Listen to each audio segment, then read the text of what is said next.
Champions league round of 16 ആദ്യപാദ മത്സരങ്ങൾ അവസാനിക്കുമ്പോൾ നമ്മളൊക്കെ മനസ്സിൽ കരുതിയതിൻ്റെ വിപരീതമായ കാര്യങ്ങളാണ് സംഭവിച്ചിട്ടുള്ളത്. ലെവർകൂസൻ ആർസണൽ മത്സരം സമനിലയാകുന്നു.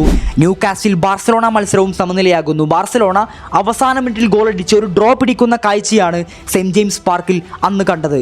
മറുഭാഗത്ത് ചെൽസി വിജയം കൈവിട്ട് കളയുന്നു. റിയൽ മാഡ്രിഡ് പ്രവചനങ്ങൾക്കപ്പുറം മാൻ സിറ്റിയെ അട്ടിമറിക്കുന്നു. അങ്ങനെ ചാമ്പ്യൻസ് ലീഗ് അതിൻ്റെ ഏറ്റവും മനോഹരമായ നിമിഷത്തിലൂടെയാണ് കടന്നുപോയിക്കൊണ്ടിരിക്കുന്നത്. ഇത്തരം ടീമുകളുടെ വിജയങ്ങൾ നമ്മെ അത്ഭുതപ്പെടുത്തുന്ന ഒന്നല്ലെങ്കിലും എന്നെ വിസ്മയിപ്പിച്ചത് മറ്റൊരു ടീമിൻ്റെ വിജയത്തിലാണ്. നോർവേയിലെ ഒരു ചെറിയ ഗ്രാമത്തിൽ നിന്നും കേവലം 55,000-ൽ പരം ജനങ്ങൾ മാത്രം ജീവിക്കുന്ന ഒരു ചെറിയ നഗരത്തിൽ നിന്നുള്ള ഒരു ടീമിൻ്റെ ചാമ്പ്യൻസ് ലീഗ് വിജയത്തെക്കുറിച്ചാണ് പറഞ്ഞു വരുന്നത്. സമ്മർദ്ദങ്ങളെ അതിജീവിക്കാൻ പഠിച്ച 11 പേർ പന്ത് തട്ടുന്ന ബോഡോ ഗ്ലിംറ്റ്. അസാധ്യമായ പ്രകടനമാണ് ഇന്നവർ കാഴ്ചവെച്ചുകൊണ്ടിരിക്കുന്നത്.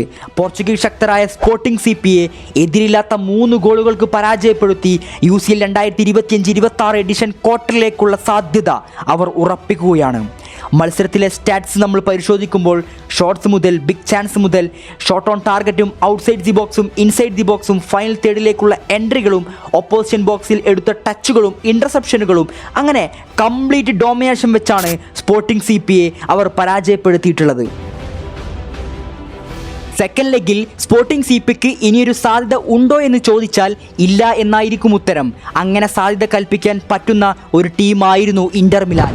മുൻ ചാമ്പ്യന്മാർ, സീരിയയിൽ തലപ്പത്ത്, പറഞ്ഞിട്ടെന്ത് കാര്യം, 2 ലെഗിലും ബോഡോ ഗ്ലിംറ്റ് അവരെ തറ പറ്റിച്ചു കളഞ്ഞു.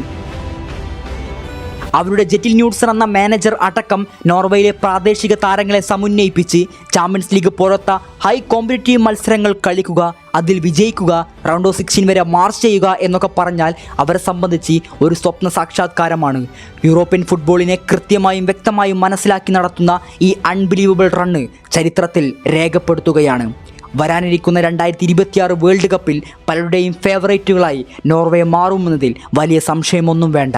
ഇനി ക്വാർട്ടറിൽ നേരിടുന്നത് ആർസണലാണെങ്കിലും ബയൺ ലെവർകൂസൺ ആണെങ്കിലും സിറ്റിയെയും അത്ലറ്റിക്കോയെയും അടിച്ച അതേ നാണയത്തിൽ തന്നെ നഷ്ടപ്പെടാൻ ഒന്നുമില്ലാത്തവരുടെ, എന്നാൽ പലതും നേടാൻ കൺമുമ്പിൽ കണ്ടുകൊണ്ടിരിക്കുന്നവരുടെ പോരാട്ടവീര്യം കടുപ്പമേറിയതായിരിക്കും.